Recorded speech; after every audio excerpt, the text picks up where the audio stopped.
Hello guys, welcome back to our GSMC Hoops and Heels Women's Sports podcast, brought to you by the GSMC Sports Network. This is the last segment of today's episode, and my theory and segment we're going to talk about. We just got done talking about the women's MMA past fights and current rankings, and we're now going to go into talking about the CrossFit Semifinals and the Oceania region results. So, the North America West region and Oceania region had their CrossFit semifinals last week. Yesterday, we went over the North America West region CrossFit semifinals, and if you are interested in checking that out, I recommend you look at yesterday's video. I also made some predictions about who is going to qualify for the Oceania region to the CrossFit Games on Friday, May 24th episode, so I recommend you check that out to see if I was decently correct in my predictions. So let's just get right into it. The top 4 athletes in the Oceania region qualify for the CrossFit Games. And here's where I was wrong. In first place was Grace Walton, and in second place was Madeline Sturt. When I made my predictions, I predicted that Madeline Sturt was going to finish in first place and Grace Walton would finish in second.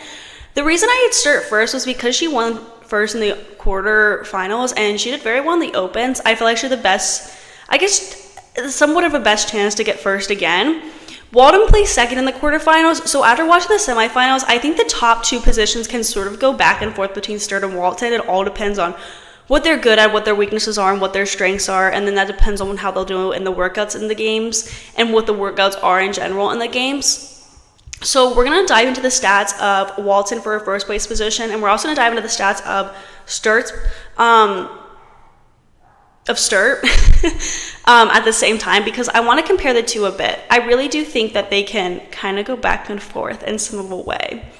I think it could go either way, especially when you guys, I'm so sorry if you can hear my dog in the background. Okay, so, oh my goodness. Okay, there we go. Okay, no. Okay, there we go. I'm so sorry. My computer keeps glitching. I really hope the screen is not glitching like the video. If it is, I'm really sorry. Okay, so Sturt finished in first in a lot of the events, which makes it a bit confusing because she ended up placing second, but it's because they have to average the scores across the board, and there's a lot that goes into it. So just keep that in mind, that getting first place in a bunch of events doesn't mean that you're going to get first place overall. Like, for instance, if you place first in all events and then in one event you place 50th, you're obviously not going to finish in first place overall.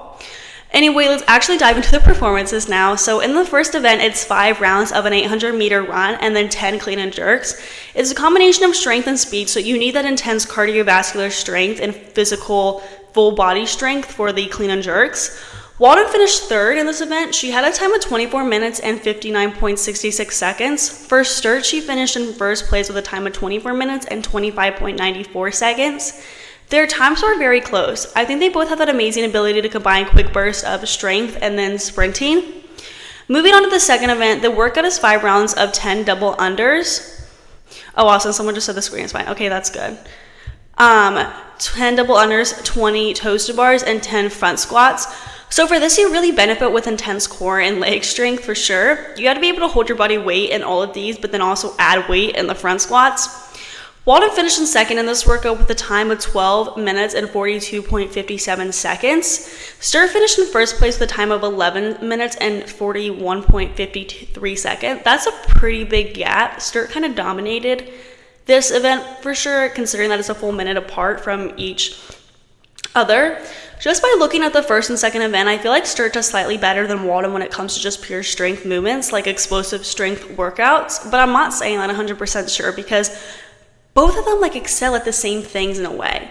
I really feel like it could go either way with them sometimes, especially after watching the semifinals. I really felt like they were the same person at sometimes. In the third event, the workouts consisted of 7 rounds of 10-calorie echo bike, 1 legless rope climb, 10 box jump overs, and another legless rope climb. Height would help you in this workout with the rope climb since you can jump up higher, and of course, height would help you with the box jumps overs because you have taller legs. Sturt is shorter than Walton, but literally by a couple of centimeters, so that wasn't really much of an influence. Sturt ended up finishing first in this event with a time of 12 minutes and 1.93 seconds. Walton came in second with a time of 12 minutes and 18.20 seconds. Very, very close. So that concluded the first day. It was pretty much back and forth between the two of them. A lot of spectators, including myself, thought Sturt was going to come out on top, but the second day sort of had a little turnaround that changed the ending results. In event 4, Walton finished in first with a time of 8 minutes and 34.70 seconds, and Sturt finished in third with a time of 9 minutes and 4.32 seconds. This workout has a lot of different skills in it. You have to do a 400 meter row, followed by a 96-foot handstand walk, followed by a 600 meter roll, followed by a 120-foot handstand walk, followed by an 800 meter row, followed by a 72-foot handstand walk. And if you have upper body strength, you will dominate this event. Walton really showed off her upper body strength in this event for sure. Event 5 is where things really change for Sturt. This workout goes like this. It's very repetitive too. 10 squat snatches to 8 squat snatches to 6 squat snatches to 4 squat snatches to 2 squat snatches. And the weight increases by 10 pounds in each of those squat snatches sets. You need that perfect mix of endurance and strength to really do well in this one. You also need to have that, championship mindset of being able to keep pushing and pushing yourself to do more weight in each set. Walton finished in second with a time of 6 minutes and 57.14 seconds. She dominated that workout. It was clear right then that she had that champion mindset and intense strength that would help her dominate in certain events. For Sturt, however, she finished in 13th place. Now, that is not that bad, okay? It's not bad at all. But this place really dropped her score down, which is a main factor in why she finished in second overall. She had a time of 9 minutes and 18 seconds. Now, I didn't do the math on this, I'll be honest, but I'm sure if she placed in the top 3, she would have come out on first for this one, even in the top 5 probably. Now, don't rely on that because I did not do the math and averaged all of that. Anyway, moving on to the last event, event 6. Oh my goodness, guys, I'm so sorry. You can see, I'm so sorry. I repeated the workout in the middle of the screen right there. I'm really sorry, guys. It does not look very pretty. Anyway, we'll get through this event quickly so you guys don't have to look at this ugly picture. Okay, Sturt revived herself a bit by coming in first place with a time of 3 minutes and 26.30 seconds. Walton came in 6th place with a time of 4 minutes and 31.43 seconds. The workout for this event is 1 round of 30-calorie echo bike, 15 muscle-ups, and 72-foot dumbbell walking lunges. You really need intense upper body strength for this, cardiovascular strength, and having long legs would obviously help with this, the lunges.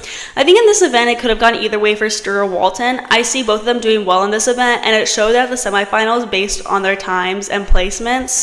It is a big gap in between placements, but it still is relatively close in time. it is a minute gap, which isn't, I guess a minute gap is longer, but I don't know. They just seem both are like athletically gifted in the same ways, if that makes sense. Like when they're performing side to side, you're like, they're like the same in some ways. So, yeah. Anyway, now we're going to talk about 3rd and 4th place. So like I said, 3rd and 4th place also qualifies to the game. So very good for them. So here's where my prediction went terrible.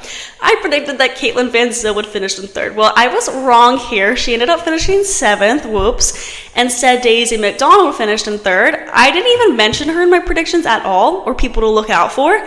I really did not expect her to come in the top 4, and I don't really mean that in a mean way. That kind of sounded mean when I said that. I don't really have a reason why. It's just one of those things where you pay attention to one athlete more that you just think that they're gonna be in the top 4. I don't know what it is, but I just had that instinct, it's gonna be Caitlin Van Zyl. I don't know why.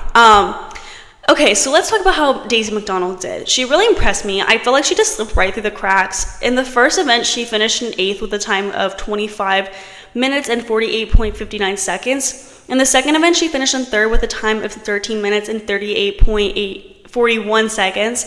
In the third event, she finished in 6th with a time of 12 minutes and 48.67 seconds. In the 4th event, she finished in 2nd with a time of 8 minutes and 45.80 seconds. In the 5th event, she finished in 8th also with a time of 8 minutes and 21.73 seconds. And then lastly, in the 6th event, she finished in 11th place with a time of 4 minutes and 54.26 seconds. I don't know much about her, to be honest. She just hasn't got much attention, I feel like. I'm not sure how I think she would do in the games. To be honest, I'm just shocked to not see Caitlin Van Zyl in the games. Not in the games, I mean. That shocks me the most. I'm not surprised that Daisy McDonald is going to go to the games because she is so gifted and so athletic and strong and built. And she also kind of has that gymnastics features in some ways. But I am shocked to not see Caitlin Van Zyl. That is what I'll say. So let's talk about fourth place, which I did predict correctly. Okay, look at that. I did something right. And fourth place was Georgia Pryer. She did not do great in the quarterfinals, but she came out very hungry in the semifinals. She's been competing for so long, and her hard work has really, really paid off. I'm excited to see her in the games because with how much she has been working, I think she is going to be hungrier than ever and really impress everyone. In the first event, she finished in 19th with a time of 27 minutes and 48.75 seconds. She did not particularly start off well, finishing in 19th in our first event, but that just made her even more motivated, it seemed like, because she ended up getting really good placements in all the other events. In the second event, she placed 5th with a time of 14 minutes and 19.91 seconds. In the third event, she placed 3rd with a time of 12 minutes and 43.33 seconds. In the fourth event, she finished in 6th with a time of 9 minutes and 11.85 seconds. In the fifth event, she placed 6th again with a time of 8 minutes and 14.36 seconds. And lastly, in the sixth event, she placed 2nd with a time of 3 minutes and 47.29 seconds. She was really strong in the semifinals, and she stood out as a competitor to me since she sort of made a little comeback on that second day for sure. I really recommend going back and watching some of these segments. Some of these clips of the semifinals, you can find them on YouTube. And it was like a live. They had the entire games, like an 8-hour live. I actually recommend going and like looking at some of them. Also, you can look at the team competitions, and with that, and geez, some of the team groups, the team workouts are insane. So if you're interested in seeing that, I recommend checking that out as well. And we'll be keeping you guys updated on CrossFit Games and all of that. Okay, so that concludes our show for you guys today. Thank you guys for tuning into the GSMC Hoops and Heels Women's Sports Podcast, presented to you by the GSMC Sports Network. Your support means a lot to us, so please remember to subscribe to the show and leave a positive review. It really does make a difference. We also invite you to follow us on Facebook, Twitter, and TikTok and Instagram for more content and updates. And we also do YouTube Shorts every single day. Thank you guys once again, and have an amazing day.